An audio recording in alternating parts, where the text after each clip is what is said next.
Bienvenidos a las noticias económicas de DW. Soy Juliana González. Estados Unidos impuso sanciones económicas a 13 miembros y 4 empresas del cartel de Sinaloa por tráfico de fentanilo y otras drogas, según informó este martes el Departamento del Tesoro de Estados Unidos. Esta acción, coordinada con el Gobierno de México, incluida la Unidad de Inteligencia Financiera, permitió sancionar, entre otros, al jefe de plaza del cartel de Nogales, Juan Carlos Morgan Huerta, alias Cacayo. La Oficina de Control de Activos Extranjeros le acusa de gestionar las operaciones del cartel en el municipio de Nogales y de supervisar el tráfico de toneladas de drogas como cocaína, heroína, metanfetamina y, por supuesto, fentanilo. Estados Unidos ha declarado la guerra a este opiáceo, que causó buena parte de las casi 110.000 muertes por sobredosis en este país en el año 2022. Tema que analizamos con mi colega Ana Nieto desde Nueva York. Hola Ana, ¿qué suponen estas sanciones y qué más está haciendo Estados Unidos para detener el comercio de fentanilo? Estas sanciones se están uniendo a otras ya similares que se han impuesto a otros ciudadanos acusados de pertenecer a este cártel, que realmente es un imperio de la droga. En esta ocasión, la acción se centra sobre el gestor de las operaciones en Nogales, familiares y asociados, además de 4 empresas dedicadas a las comidas, minerías y exportación. Pero las sanciones lo que hacen es evitar que operen con el sistema bancario estadounidense, que trabajen con ciudadanos estadounidenses y se les congelan los activos en este país. Estados Unidos está utilizando cada vez más estas sanciones financieras para estrechar el cerco de un cartel en México. Además, también tienen su objetivo las operaciones que hay en China, porque se está acusando a algunas operaciones chinas de que están llevando precursores del fentanilo a México para que aquí se procesen, en este país se procesen y se vendan al otro lado de la frontera en Estados Unidos. Desde 2020, 2/3 de la mayor parte de las sobredosis fatales se producen por fentanilo, una droga que es muy barata y que está llegando con mucha facilidad a todas las calles.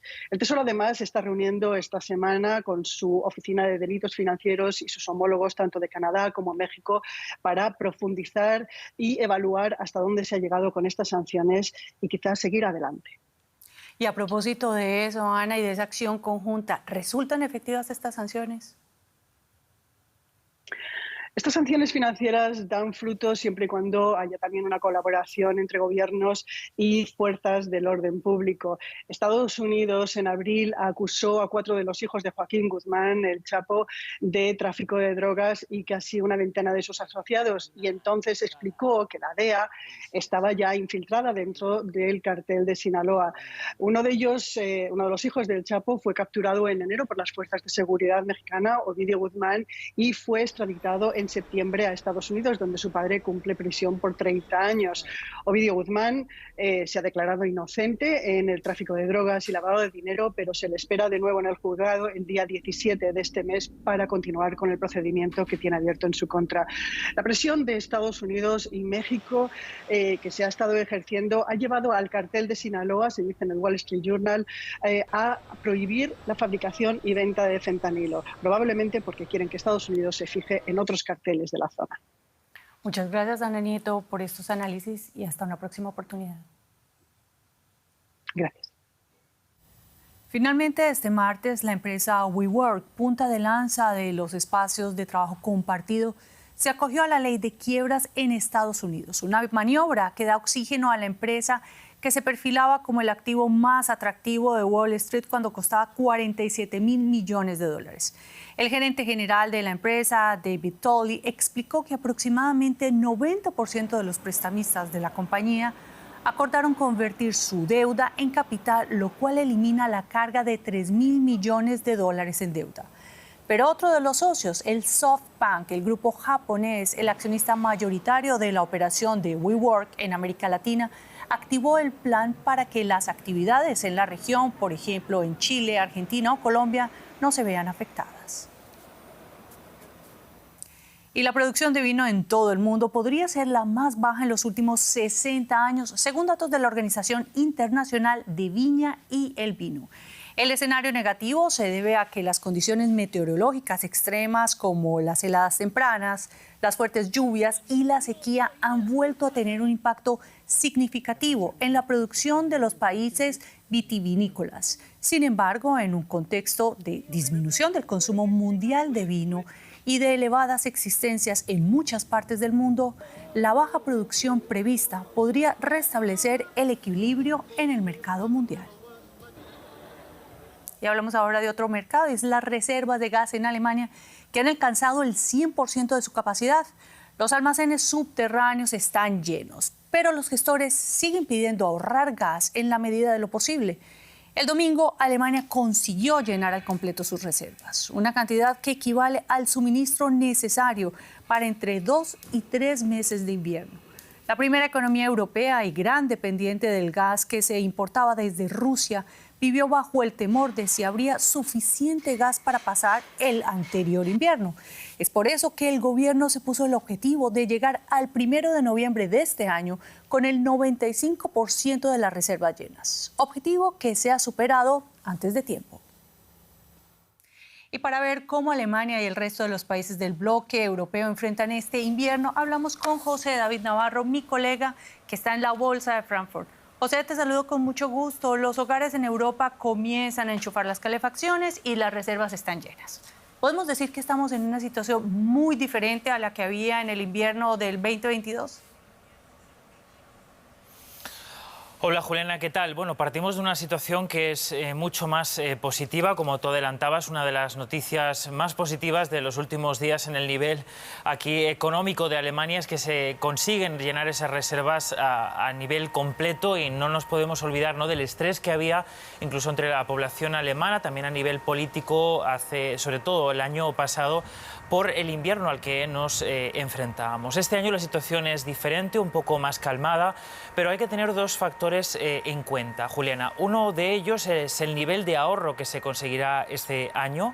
Actualmente el nivel de gasto o el de consumo de gas es un 15% inferior al del año anterior, lo cual es una ventaja por la situación económica y también por las medidas, ¿no?, que se han ido aplicando a nivel, pues, por ejemplo, de gasto en la iluminación. Y por otra parte está un asunto que es el más importante, que es qué tipo de temperaturas nos esperan para este invierno. Los pronósticos apuntan a que nos espera un invierno suave, ya lo hemos visto en estas primeras semanas. Y si contamos este escenario, Juliana, puede ser que cuando llegue marzo del 2024 hayamos acabado aquí, al menos en Alemania, cumpliendo los objetivos de tener unas reservas por encima del 50% de llenado. José, sin embargo, hay un factor a tener en cuenta, que es ese frenazo de la economía europea, en particular la alemana, que lleva a que se necesite menos gas. ¿Qué papel juega esto de caminar sobre esa cuerda floja de la recesión?